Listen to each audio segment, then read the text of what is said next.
Yeah, great week. Great to level the series. I think this week we were back to our best. That's the kind of team that I remember and how we want to play our cricket. So really satisfied. In fact, you seem more animated after taking wicket, more than usual anyway. Did that just come from within after everything that's been said about you, or was it just you being excited for a change? I don't know. I was pretty pumped up. It probably felt like some big wickets there in the context of the match.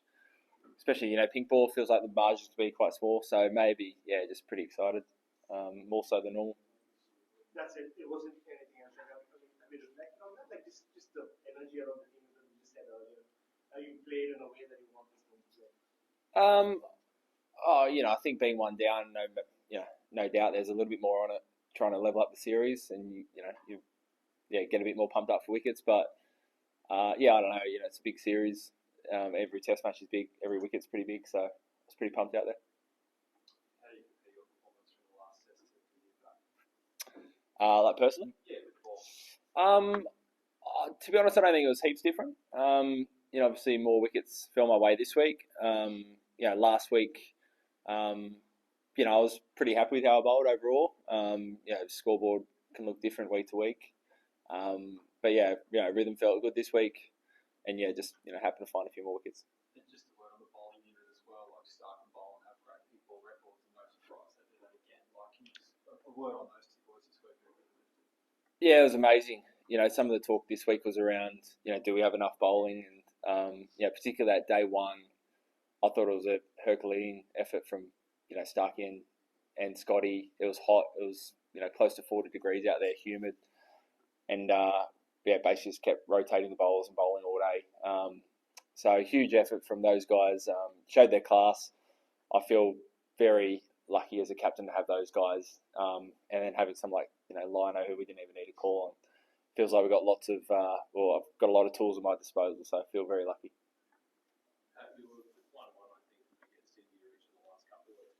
What are the key things you need to keep doing from this point on to ensure you make it 2-1,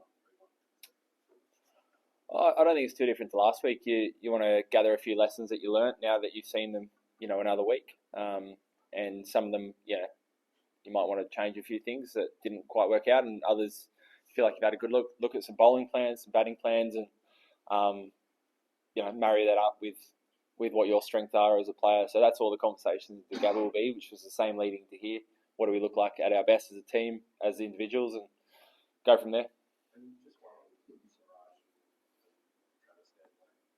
We used to cross the exchange last night with Chatter in the last 24 hours, and I guess how you can see the relations between them. I was out there. Look, it's heated. It's a big series. It's been packed crowds all the days. So there's a lot riding on it.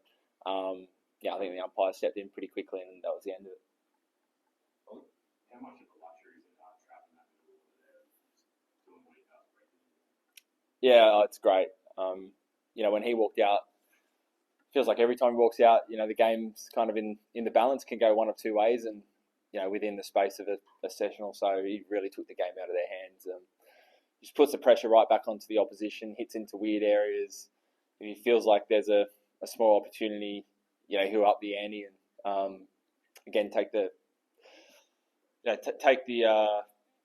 just take the game away from the opposition. So amazing.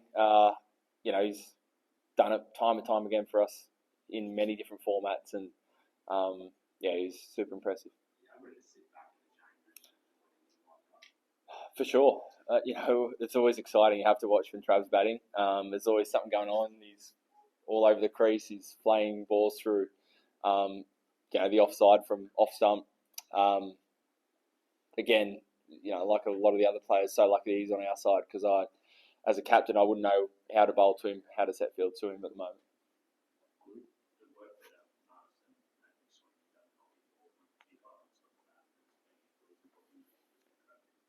Absolutely. That was really gutsy what those guys did on that night of the first night.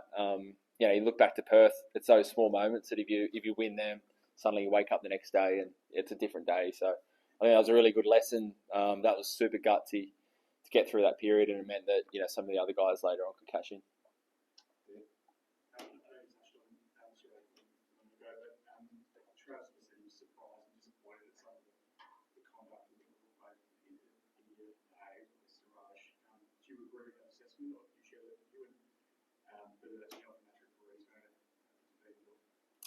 I got no idea about the second point. To be honest, they can do whatever they want. More worried about our boys, and like always, I thought our boys' behaviour was excellent. Like this week, like it seems to be every week. So happy with them.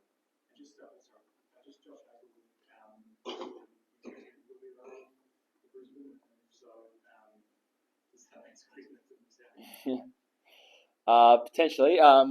Joshua will have another bowl tomorrow, so he's all on track. So he have a bowl tomorrow and then assess from there. But it's all going to plan so far. So fairly confident he'll be right for Brisbane. We'll know more in the next couple of days. If someone needs to make way, they'll be pretty unlucky. Worked comprehensively in Perth, and now you guys did the same in Adelaide. Two competitive teams, but no closer match. Do you expect this trend to continue, or do you think that in the coming matches there will be far closer test matches? Yeah, it can never be too sure. Can you? I think, like I said before, small little moments can really compound and make the end result kind of look bigger than it probably seems. Yet when Trav walked out to the crease yesterday, that was a turning point, and suddenly it's it's almost an innings victory. But wait and see. It's been a great series so far. Seems like the fans loving it, and it's been good to be part of. So, which was the moment from here? Was it the first innings from India's point of view? You thought that you had India in your like 69 for 1 and then 82 for 4. Will that as in like the big moment from this match for me? Oh, I think bowling up for 150 and then getting through that first night, that was felt like we were well on our way to setting up a big first innings lead. Pat, you have captained Nitish Kumar Reddy in Sunrisers Hyderabad also, and now the way he has started his test career, 3 innings and 30 plus run scored. Does it surprise you the way he has taken the test cricket, and what are the aspects that really stand out in Nitish? Yeah, obviously saw a fair bit of Nitish over in the IPL. He's a really good player. Quite adaptable, as we've seen. He's done some pretty awesome ramp shots and pull shots and drives. So he's a 360 player. Like, to be honest, most players that come through kind of in their early 20s nowadays. So he seemed to have another pretty good game. Any aspects that stand out in Nitish as an opposition captain or an IPL captain? No, not really. Just in terms of the mindset,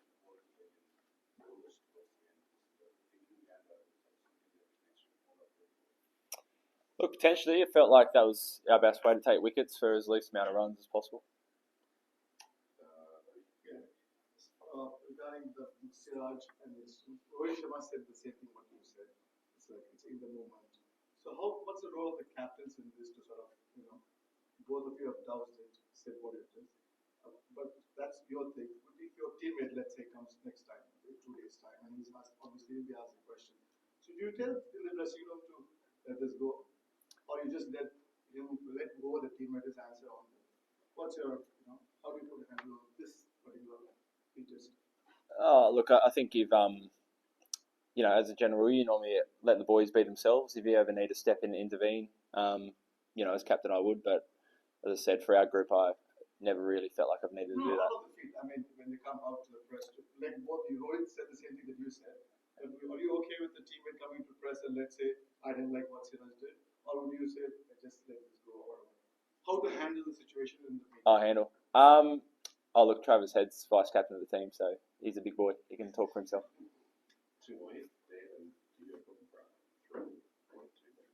just wanted to ask Travis in terms of like, there's been a talk before the series about the way Test cricket is going to play, what the current ball does, what the pitch does. Like, is it making that sort of middle order positions even more important in terms of like once you get 20, 30 overs in and you can counter attack, knowing that there's a window to make runs when it's perhaps a bit more difficult earlier?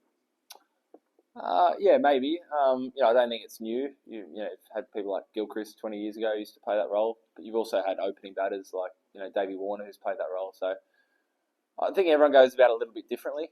I think one of our strengths is having Trav and Mitchie and Alex at 5, 6, 7. I think that's something we spoke about before the season. I've wanted to try and protect, but really, again, like anything, you always play to your strengths. At times we had openers who'd be aggressive, but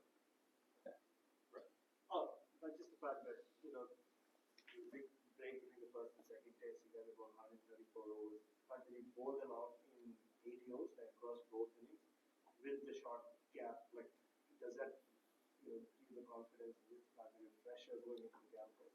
yeah, we bought ourselves a couple of days, even bowling first. That buys you an extra day if the game went the distance. So, 2 games into the series, I feel really good. Probably better than you normally do, feeling 2 games into a series. We'll get up to Brisbane. We'll recover well. That's a priority for the next 3 or 4 days, and then be ready to go again.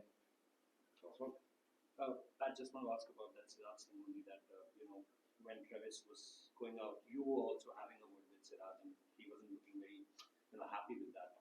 And plus, the second part of it is that today in the broadcasters, with him, Siraj told that what Travis told here in the press conference was not at all true. How do you see that? First, obviously, what you had a conversation with Siraj, what it's all about, and then vice captain coming to the press conference. Obviously, he can't exactly tell you that what words he said, but a little more on the truer side of the story. Yeah, I reckon we spoke a bit enough about that. Right. Thanks, everyone. Thanks. Cheers.